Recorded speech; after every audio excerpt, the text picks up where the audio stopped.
आजमगढ़ की सतह के नीचे दर्द की एक भट्ठी सुलग रही है, जिसे सियासत के पंखे लगातार हवा देते रहते हैं। इन पंखों का रिमोट उन लोगों के हाथ में है जो मानते हैं कि सत्ता के सिंहासन के लिए रक्त स्नान करना पड़ता है।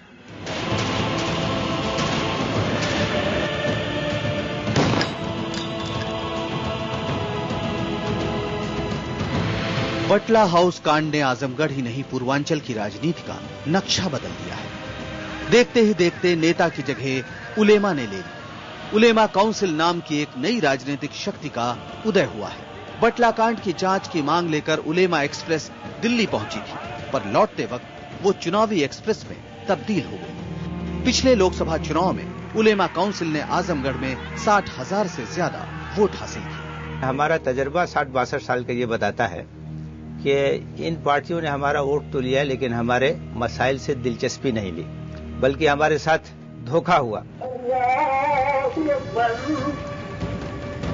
जाहिर है ये पूर्वांचल में अल्पसंख्यकों के ध्रुवीकरण की कोशिश है। इससे उनका काम आसान हो गया है जो आजमगढ़ को आर्यनगढ़ बनाने पर तुले, जो अल्पसंख्यक बहुल गांवों में बने पक्के मकानों और मदरसों के पीछे पेट्रो डॉलर की खनक सुनते हैं, जबकि इसके लिए पीढ़ियों ने विदेशी मिट्टी में पसीना बहाया है। नारा लगा, यूपी अब गुजरात बनेगा, आजमगढ़ शुरुआत करेगा। नतीजा, बीजेपी ने पहली बार आजमगढ़ संसदीय सीट जीतने में कामयाबी पाई। जरिया बने बाहुबली रमाकांत यादव, जिनके ऊपर हत्या, लूट, अपहरण वगैरह के 36 मुकदमे दर्ज हैं, लेकिन अब वे राष्ट्रवाद के प्रहरी हैं। राष्ट्रवाद बनाम आतंकवाद, राष्ट्र से बड़ा क्या मुद्दा हो सकता है?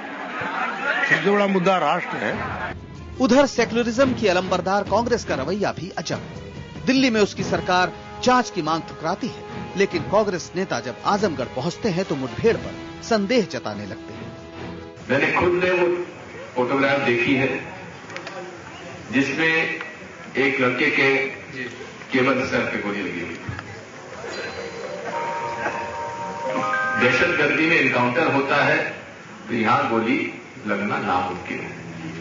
कुल मिलाकर आजमगढ़ के जरिए पूरे पूर्वांचल की हवा में सांप्रदायिक जहर भरने की कोशिश हो रही है। सवाल यह है कि आजमगढ़ अपनी गंगा जमुनी तहजीब के इतिहास को दोहराएगा या फिर उसकी पुरानी आन खुद इतिहास बन जाएगी। ये दाग दाग उजाला, ये शब गुजीदा सहर, वो इंतजार था जिसका, ये वो सहर तो नहीं, ये वो सहर तो नहीं जिसकी आरजू लेकर चले थे यार कि मिल जाएगी कहीं न कहीं।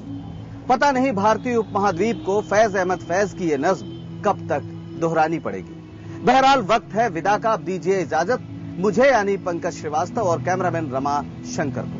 नमस्कार।